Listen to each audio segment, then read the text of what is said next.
Welcome to the Seven Figure Builder Show. My name is Julie Baranek, founder of Seven Figure Builder, where we help high achieving CEOs free up their time with gorgeous automations to grow their business to seven figures and beyond. And I'm here today with my two friends, Natascha and Allegra. Welcome, ladies. Hi, Thanks. nice to Thanks for meet you. having us. Absolutely. I know I'm thrilled for today. So, for those that haven't had the pleasure of meeting you yet, can you tell us just a little bit about what you do with your business? So our business is called Beyond Your Wildest Dreams, and this is Allegra. And we are basically a productivity, habit formation, goal setting through the lens of being parents and caregivers. We like to say that we're on a mission to help moms and caregivers prioritize themselves, save time, and accomplish their goals. I love it. Yeah, we have a lot of moms out there that are doing life and business at the same time, and they often feel like they're competing in so many ways, especially with our time and attention. And I'm a mom myself, so I can definitely feel the pain and am there many times over. So yes, I definitely hear you there. That's awesome. I love the mission.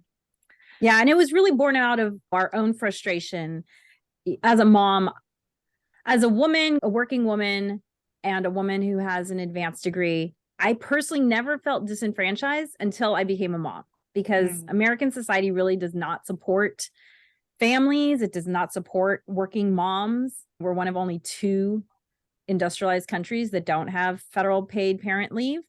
And so there was a lot of backburnering of things that I wanted to be working on because as a mom, even if I was working, when something unexpected would hit my family, I would be the one who would have to absorb it.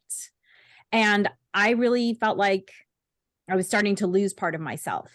And I felt like I'd seen it around me all the time because it's culturally acceptable, it's socially acceptable, even encouraged maybe for women to backburner themselves to their families. But I also knew that was just going to lead me to a place of being resentful. I rejiggered all the stuff that I had learned in my decades of schooling and just my personal interest in brain science and productivity and goal setting, and found something that actually worked. And so I had casually started coaching friends and family, Natascha being one of the people. And I'd actually been developing my own planner for about 5 years. And really it was just for my own use.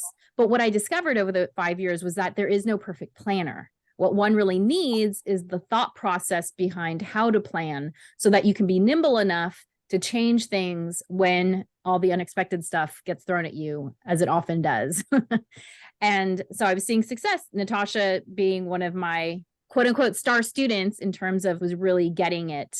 And I said to her, I said, you know what? I don't think the planner is really what people need. There's lots of planners out there. What people need is a philosophy, a way of thinking about planning.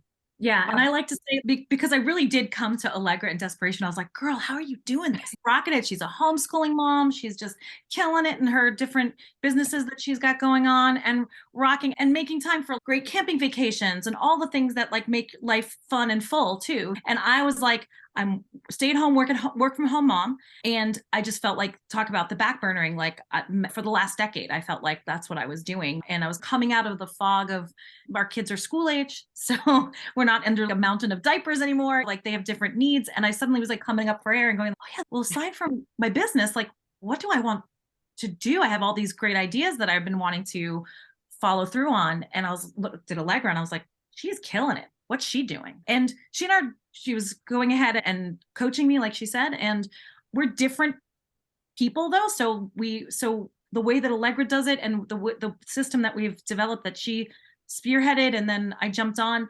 I like to joke around and just say that like Allegra's, if you watch like an exercise video, she's the person in the front who's lift your knees and breathe. She's that, right? And I'm the person on the side who's like, save your joints. And we just have different styles. Yeah. So we were very conscious of, yes, we're developing this, but we really want to make it customizable. We want to make it sure so it fits for different people's lifestyles and different, just also their different perspectives and their different ways of being. So we give a lot of modify it this way or take this part of that if the whole chunk doesn't feel like it works for you. Yeah, which is huge because all of our lives look completely different, right? If we're all working, we're all moms. It doesn't matter what we're doing. It's almost 100% different. Yes. So it needs to be modifiable to apply to different people's lives. So do you focus more on like work from home moms or in office moms or all the above, or really where do you help out?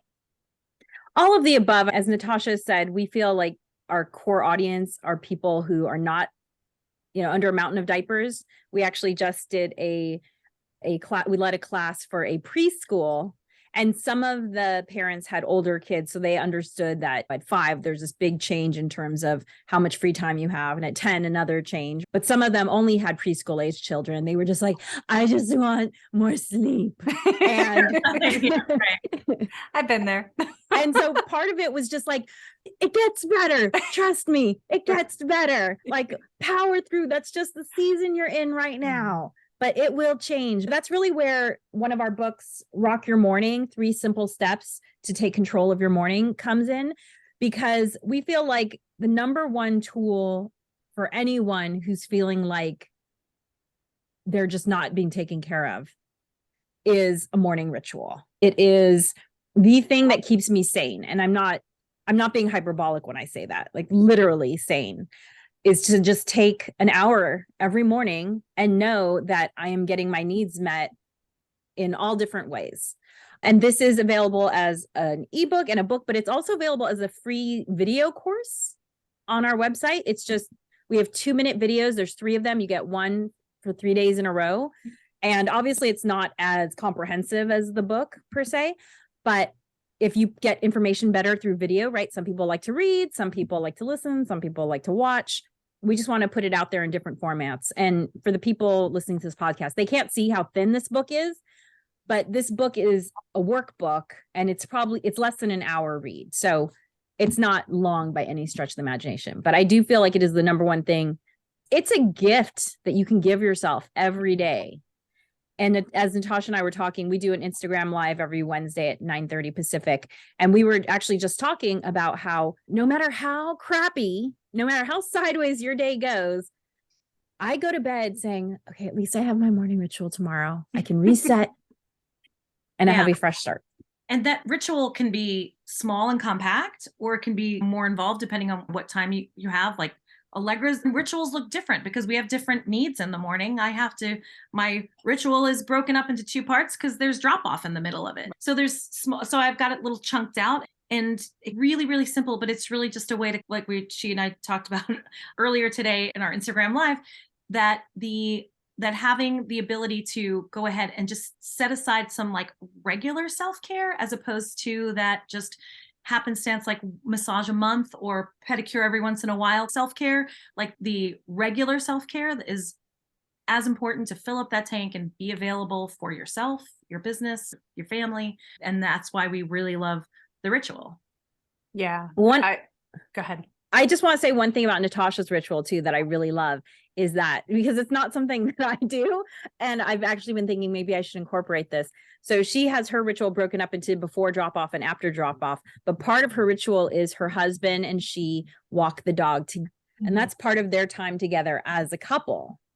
And it's interesting because my husband and I, our morning rituals are like parallel train tracks. They're happening near each other and at the same time, but we don't interact at all. So I've been thinking that maybe we should start. And actually part of his morning ritual is walking the dog. And I was like, I guess I could get up and walk the dog with him 5 minutes earlier. Like a morning ritual, it really can be. We don't tell people what they should put in their ritual. It's up to them. We just help them create it. Devise it, create it. That's what the workbook is about. That's what the 3 little videos are about, is just helping you create it, and also make a really strong case for why it's important. Because it feels sometimes, oh, it's just one more thing to do. And really like recontextualizing it. No, actually, it's really important that you go ahead and put yourself first and find out and prioritize what is important to you. And what can I get in this morning? What can I do, set aside and carve time out for this morning that will really feed me, so that so I don't feel depleted. 100%. Yeah, I have a pretty set morning ritual as well. And my husband and I, we spend the mornings together. Like we have our coffee together, we connect, we talk, we do our thing. And then he goes off to work. I do my thing here. I keep trying to expand my morning ritual to include a workout. That's where I struggle. I'm like, all right, I got to get up just a little bit earlier so I can get my workout in and then do, our time. And then daytime, right? Like you have everything that follows after that. But yeah, I totally agree with you. It's so incredibly important. Whatever your morning ritual looks like, to have some sanity time before you just get to work. Because I know some days I just stumble in. If we don't spend our time together, I stumble in and just start working with my coffee. And it's, oh my God, it's 5 o'clock and I didn't shower yet. You feel gross. You're not as productive, and you just need to have that sanity time. So the day tends to get away from you if you don't make it a priority. Agreed. Yeah. And also depending on your age, Natasha and I are both in this like perimenopause stage, right? Where supplements have gone from being if I remember, to a, oh my gosh, I need them so that I'm to function. Yeah. This is where a morning ritual is really helpful to just help make sure those things that just have to happen. Yeah, absolutely. Happen. When I started like incorporating that and tracking it, lo and behold, all these things, I'm like, these supplements don't work. I wasn't taking them very regularly. Like, it's a bunch of, and then I started taking them regularly. I'm like, oh my goodness. They actually help. Imagine that. Yeah, imagine that. They do say on the bottle, it takes 60 to 90 days to see real results. And I was like, who can do that? But the ritual, and it literally just creates like, it's just a teensy bit more effort and really good returns, really good reward on like suddenly, oh, my joints do feel better kind of thing. And the other thing I want to just mention, Julie, is like, our morning rituals are like works in progress too. You know what I mean? I say you got to get that workout in. Yeah, great. It's for sure. Like I said, the ritual now would have been way different 20 years ago. And there's one of the other things that we really encourage people to do is even just going ahead and setting aside. I know this sounds ridiculous on some level because we always want to hit the ground running, but even just putting 1 minute in for, let's say, a stretch that starts to carve out some time. That's like start somewhere. Yeah. Or maybe 1 minute of jumping jacks, 1 minute, so that you start to just put that little wedge in there. And because you want to go, I'm going to go to the gym 5 days a week for like an hour. And that's unsustainable, or it's unrealistic that we would sustain that, I should say. But you can really start with, there's this Japanese theory or philosophy called the Kaizen way, where it just talks about start with 1 minute.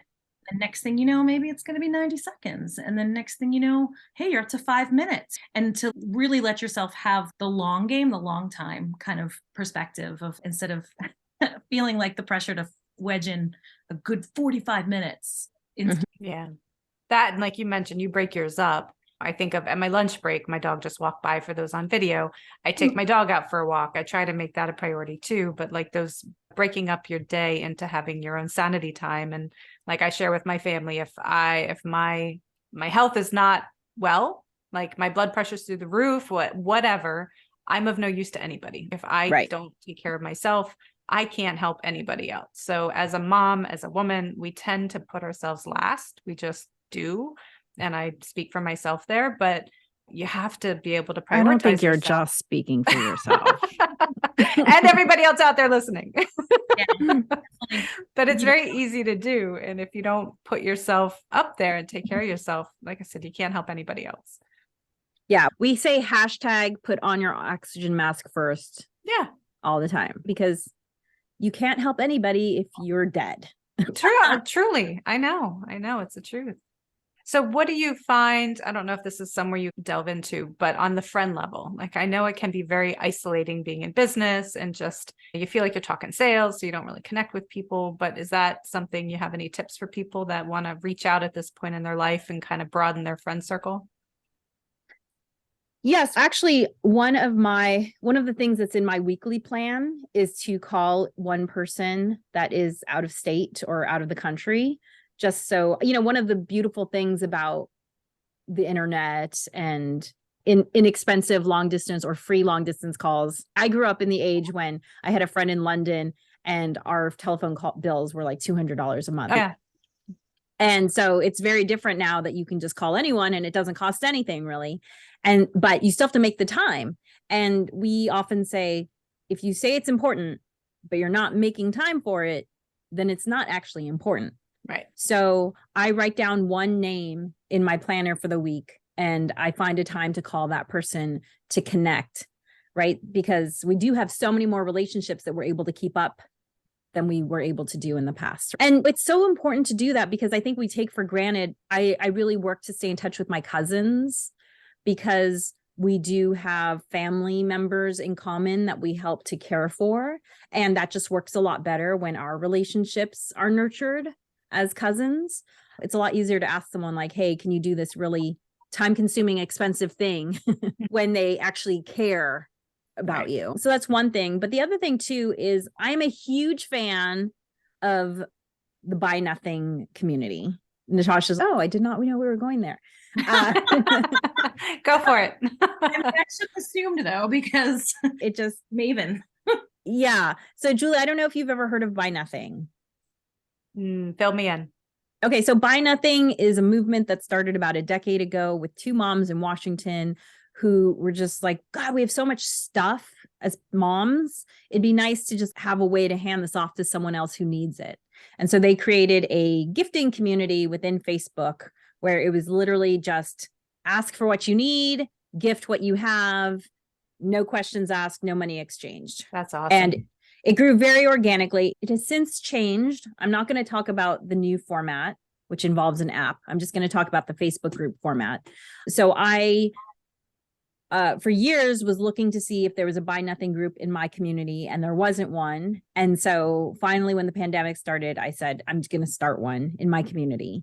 And the interesting thing about Buy Nothing group is that when you join, you immediately have so much more in common with those people because you share this philosophy of gifting without asking and of repurposing.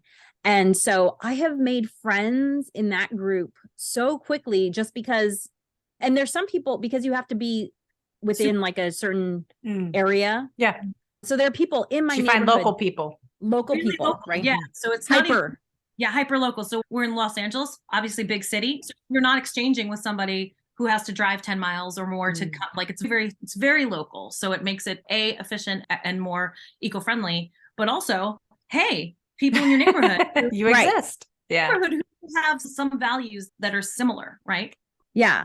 And so there are people in my actual neighborhood that I had never met before the Buy Nothing group that I have become good friends with. Now our Buy Nothing group is going on 3 years because we share this philosophy. But one of the things that we talk about in our Harness the Power of Planning course is really designing your life in a way that allows you to live your values. So really whenever and let me just back up. This is born out of a story that I heard about Richard Branson, which Richard Branson talked to this group of CEOs, and one of the CEOs was so enamored with his talk that he said, please come to my company and give that talk. And Richard Branson's people said, sorry, no.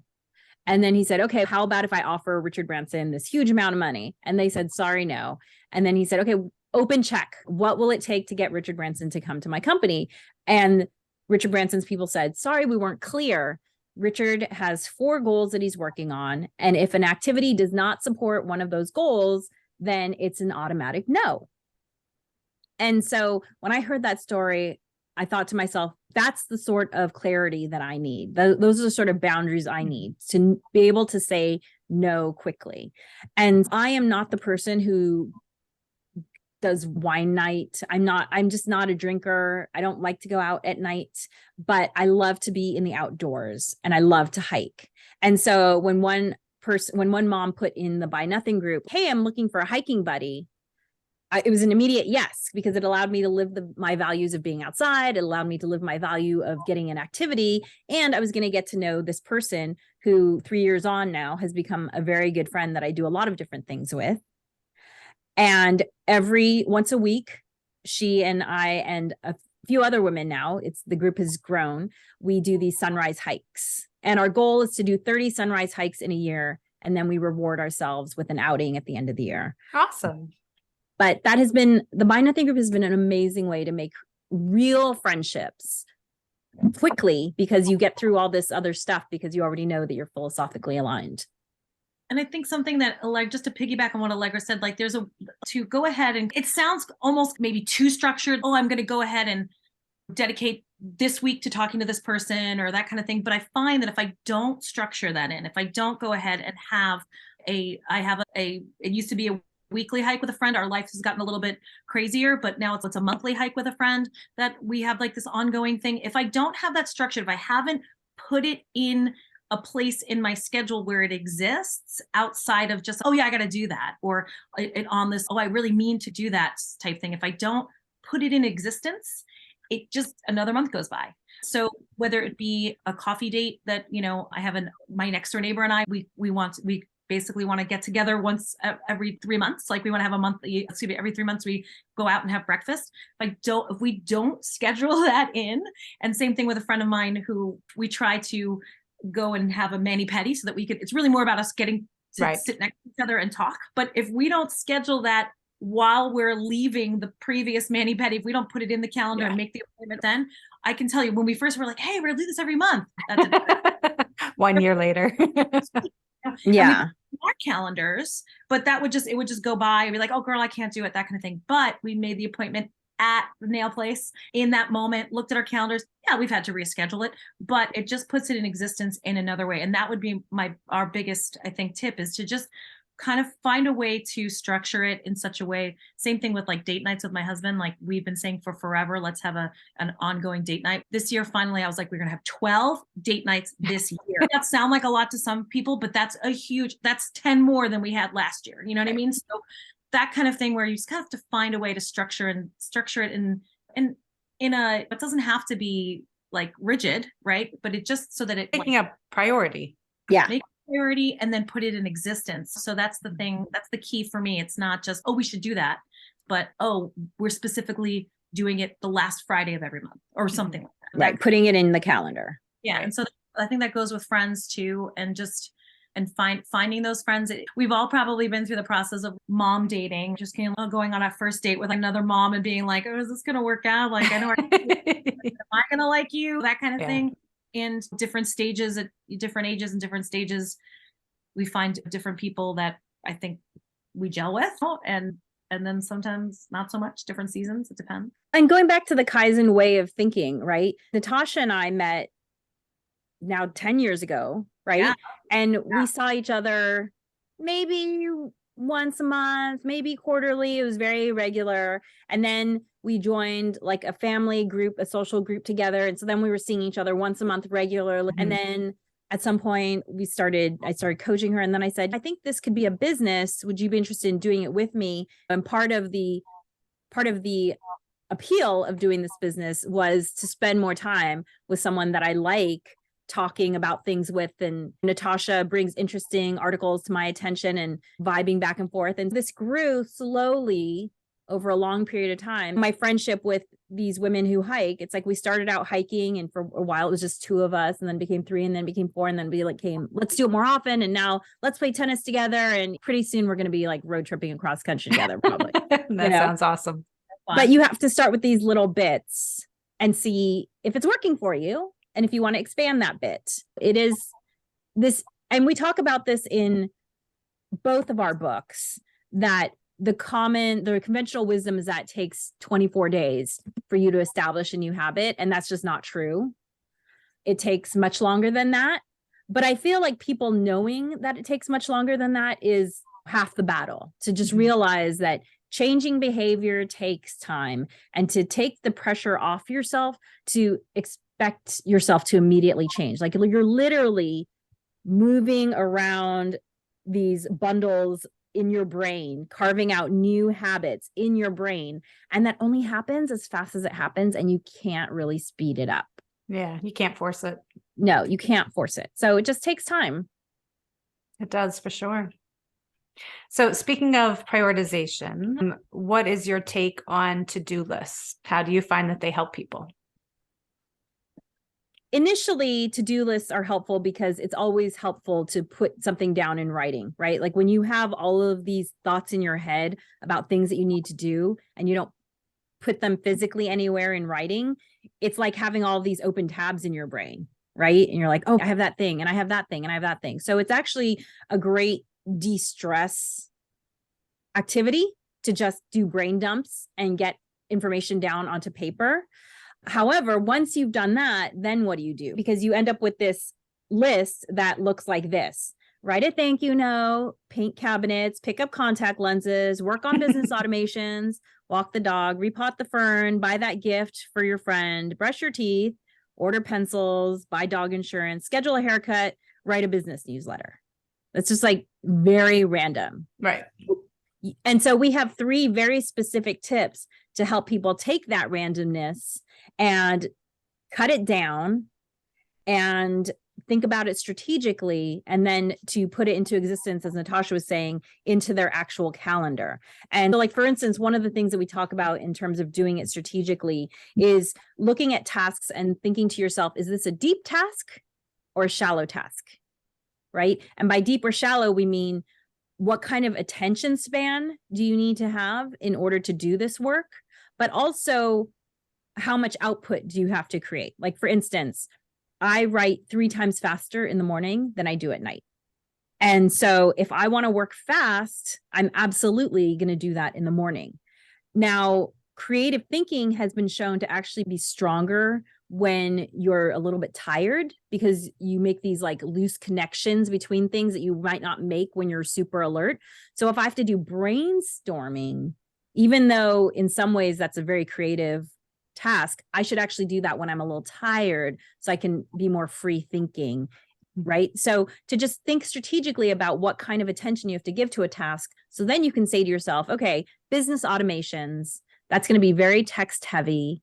I need to be super on point with my catching typos and grammar and whatever. So I'm going to do that in the AM. I'm just going to do it for an hour, because after an hour, my focus is going to wander, but I'm going to do it Monday and Wednesday and Friday from 8 to 9 a.m. until it's done, because you need to review those automations. And for people who don't know what automations are, when you sign up for an email list and you start receiving emails, that's an automation, right? And it just takes a lot of time to build those. And so 1 hour, Monday, Wednesday, Friday, until it's done, so that it can get the proper attention. Because if you try to hammer that out in one day, it's going to be full of errors. Yeah.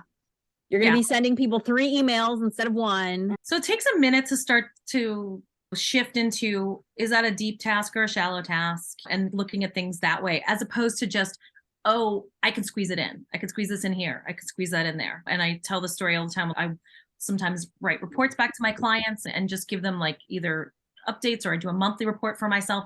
And I was squeezing it in after bedtime, but I was wiped. You know what I mean? Because that's the time where, okay, the kids are in bed. Now I have the time to do it. So looking at it like, and guess what? A report that literally probably should have taken me 45 minutes to do would take me like several nights to do, because I'd be in front of the computer, like, like my eyes, like I couldn't focus. Here it is, something that's taking me like 3 nights to do, when if I had just really carved it out into some other time and space, and really again, like, this is deep work. You need to do it when you're alert. You need to really do it when you're when you're on it. And that shifted everything. Going from this perspective of like, where can I fit it in, as opposed to when is the best time for my brain to handle this, is definitely a game changer. And then also just looking at the to-do list, like that Allegra gave as an example. What can I bang out here? What's a 2-minute job here? What's 2 minutes? What's something I can just bang, 2 minutes. And we recommend even not putting on those things like recurring. Don't put down brushing your teeth. You're going to brush your teeth. Right. But for someone like myself, who was like an intermittent flosser, right? So that's a whole different thing, where that's going to take me 2 minutes, like less than 2 minutes really, but I don't need to put that on my to-do list either, because it's something that I'm trying to create a habit with. So that's a whole nother thing that I want to have be recurring, but I'm not going to put that on a to-do list, because that's like a different kind of category, so to speak, that I would track, because I want to do that daily. And so that's really a whole different kind of thing. So I wouldn't put that on a to-do list per se. That's not like a one-off thing. That's something that I want to have, like, create a habit around. And that's something a little bit different. But these things where it's going to take 2 minutes. Now, I always say to Allegra, a lot of times I'll be in with a client working on something, and something will pop into my head like, oh, you got to send that email. I obviously can't, that's a 2-minute task. I obviously can't stop what I'm doing with my client and write that. So that would go on the to-do list and live there for a minute until I have a moment to go ahead and put a reminder. So, yeah. But things that you can, when you're sitting down to do that to-do list, and you can bang it off right then, like it's send that text, make that appointment, whatever, because otherwise your to-do list can just become miles long. Right? That's just overwhelming because you never get any progress in it because it's continually growing. I think that is very important, though, what you mentioned about listening to your body, listening to your mind, listen to your productivity times, and think about over time, looking back, when are you the most productive? Yeah. I found recently I am not a big fan of writing content, and it drives me crazy, quite honestly. Like if I sit there and I'm writing stuff, I struggle. Like I get writer's block and I just struggle. But what I found personally, and tip for whomever, is if I transcribe, it's so incredibly easy for me because then it's just me talking. So I've completely shifted my model in my content is I'll just transcribe it to my phone in whatever app I'm using. And then I go back and I polish it and I plug it in where it needs to go. But if I'm sitting there at my desk trying to type it out and I'm having writer's block, like to your point, it could take me hours or days to do the simplest, dumbest thing. Where if I realize with myself, this works a lot better, it's way more efficient, way more effective. Fantastic. Yeah. We're so lucky that we have that technology to do that. I'm the same, Julie. I am the same. Yeah. Yeah. I can't, it's not that I can't, I just find that it's just, there's too much of a hurdle for me right now. I don't know what's going on. That was always the case for me, but just, being able to transcribe it has been a huge game changer. Yeah. So, and I think the ultimate goal, just one last thought on the to-do lists, is that we have a 3-step framework for people to implement on their to-do list, but that eventually the 3-step process becomes internalized so that you stop writing down these recurring things, you stop writing down these 2-minute things, and you immediately, when you have a task come up, you think to yourself, deep, shallow, I can put it here, and then you just put it into your planner. So like for me, it's a completely mental process at this point, but it takes time. Yeah, it's not that efficient for me at this stage in the game. I do write it down. I think about where it should go, and then I like transfer it into my planner because it's not always going to be something that goes in this week per se, that kind of thing. So it's still a multi-step process for me, but it helps me really prioritize because otherwise, like we said before, you put everything down, then everything seems important. Some of it's more important than others, and some of it is, like you said, like it's just recurring. Like you're going to walk, the dog is going to let you know it needs to go to the bathroom, whether you write it down or not. So you don't need to necessarily write that down. Yeah. The other thing that I found helped me, I'm not sure if it's part of your model or not, but the urgent, important matrix, I think they call it the Eisenhower matrix. But you think about with your to-do list, is something urgent? Yes. Is it important? Yes. Take care of it, right? Not urgent. Is it not important? Get rid of it. Right. It helps you prioritize what should you be focusing your energy on first. What can you kick off the list? What can you delegate? What can you schedule? It helps you really map those things out more effectively. Like my brain's very logical. So like that helps me to really break it down to, I don't want to waste my time on things that I shouldn't be. 100%. Yes. Yeah. We do have that grid in the book, in the to-do list book. Awesome. Yeah. I find that super, super helpful. Yeah. It's really great. Yeah. Especially it's really helpful, especially for someone like me where like sometimes everything feels important. Yeah. Question, you know what I mean? Is it urgent? What takes precedent over something else? Yeah, it's important. Absolutely. So what can people expect from you next? We have a couple more books coming out. It was interesting because originally we like to think of, since your podcast is a little bit more targeted towards business owners, we like to think about our product offerings in terms of Tiffany.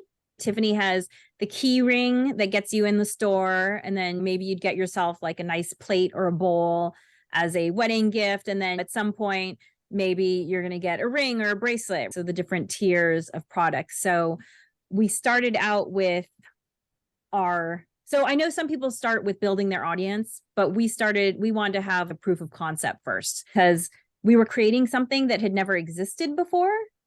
And so it's a little harder to prove, is this something that people actually want? And so we created our course, Harness the Power of Planning, which is a 2-day virtual course. People can watch the beta recorded version now, and they can sign up for the wait list for the live version. And obviously the live version is always going to be the latest and greatest because Natascha and I are lifelong learners, and we're always reading and learning, and we're getting feedback from our alumni. So that's our engagement ring tier. Then we were like, okay, so what's the introductory tier? And so we came up with a 40-minute workshop on the to-do list. And then we also came out with the book format because, as I mentioned earlier, some people like to read, some people like to watch, some people like to listen. And then we said, okay, we need our key ring. And so our key ring is the morning ritual video series, right? It's the free video series people can sign up for and get on our mailing list. However, if people also, give it as a gift, the book makes a great gift, or if they just want to go deeper with their learning on it. So we have those 3 tiers.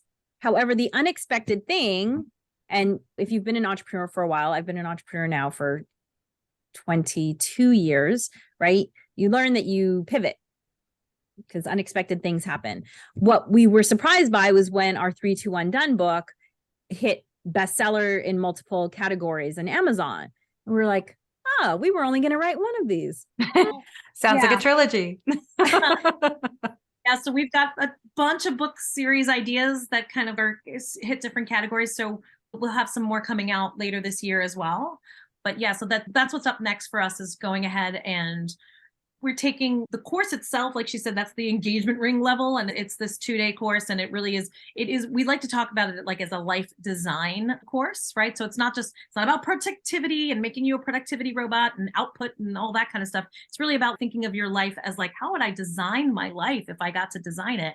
And sometimes we don't always think of our lives in that realm. And so we posit questions and we have exercises. And of course, and by the end of that 2 days, you've got not only like a design, but a way to implement that design. But there are components of it, because when we first started creating this course, we're like, and then this, and then that. And we realized that we were piling all this amazing content into it, but we really had to like look at it with a good editor's eye and be like, okay, what is like the core of this, and how is this going to be the most efficiently helpful? So all of those other goodies that we were throwing in there at first, we've decided we'll put these into these small book series, these nice, easy, digestible topics that really do a deep dive into whatever that particular topic is. And so because we're lifelong learners and planners, one of the series that's coming up is going to be about like rocking your holidays and having a stress-free but meaningful holiday for your season for yourself.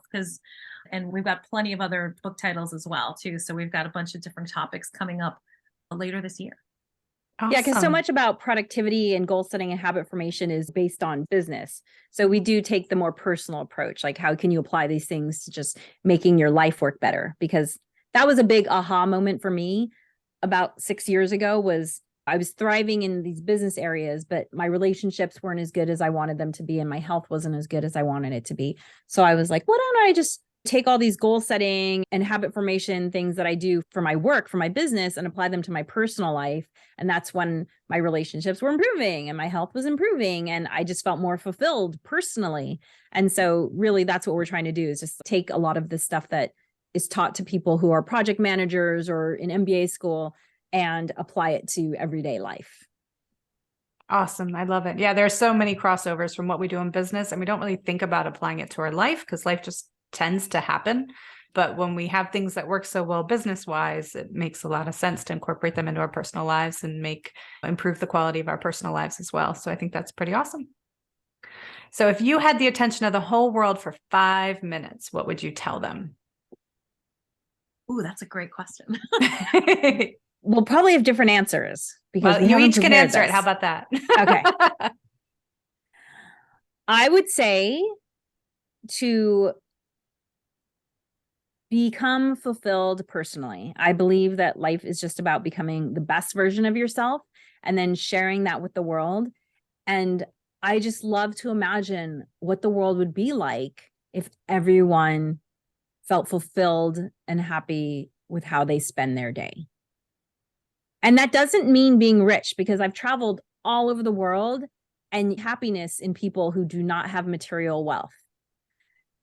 And my goal in being a mom is to really just allow my child to follow what her gifts are, so that at 18, she can hit the ground running. So she doesn't spend her 20s floundering like I did under the weight of shoulds and repressed interests that I grew up with. Awesome. I love it. Natascha, how about you? I love this big picture question. I feel like one of the things, having worked with Allegra on creating BYWD and the course and the books and also so forth, I mentioned earlier this idea of life design, where I had been backburnering ideas and goals for myself and not putting myself first. And it's still a journey for me to this idea, this concept of fully embodying, prioritizing myself first, prioritizing yourself in such a way that really helps you feel, like Allegra said, fulfilled, that then allows for you to be available in all the ways and gifts that you have available to you to gift, right? So that to me is, I feel like, a journey, and being able to really prioritize yourself in such a way that you are showing up as your best self. And I say that not so much like you got to be killing it and giving 100%, because I absolutely have fallen into that idea and that trap and these ideas of what other people's ideas of success are. And even just coming into this part of my life and going, what is my definition of success? My idea and definition of success in my 20s and 30s was way different. And it really looked very external. And I'm still in a process of defining what that idea of success looks like for me. And so I suppose the ultimate thing would be really take a look at what is your idea of success for you, and this idea of allowing for yourself to be fulfilled inside of what you're fulfilling, what's important to you. And it is wild, but it does everything falls out in front of that, like meaning you being able to find yourself your own definition of success and what that looks like really helps not just you, but everyone around you. Totally. And I think that's also like coming in alignment with your gifts and being able to use your gifts to help people. Everything else just becomes so much easier. It does. Yeah, absolutely. And also part of why we love teaching this to parents is because we know that by modeling this for their kids, we're helping to create culture change, right? Because their kids will then grow up with that as a model. 100%. Awesome. We talked about a lot of different services and a lot of different things that you offer. We'll have all the links down below, but where can listeners and how can listeners best support you in your work? Best place to go ultimately would be our website, bywdreams.com. Everything is there. All the links are there to go check it out there. You can follow us on our social medias, BYW Dreams at Instagram and Facebook and TikTok. You can find us there, but our website's got everything.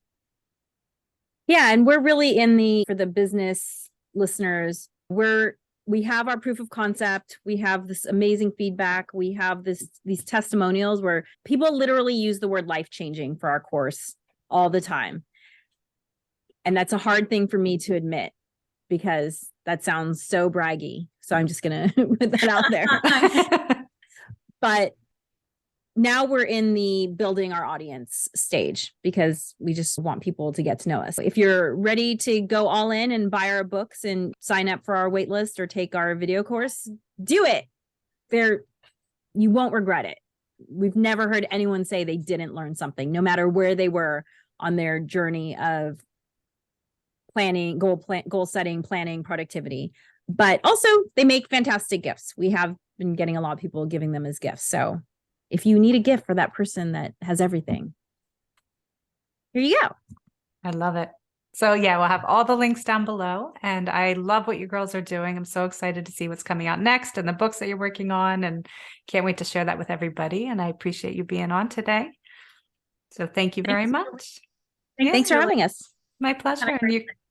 And you can hit me up at sevenfigurebuilder.com, and I look forward to seeing you on the next episode.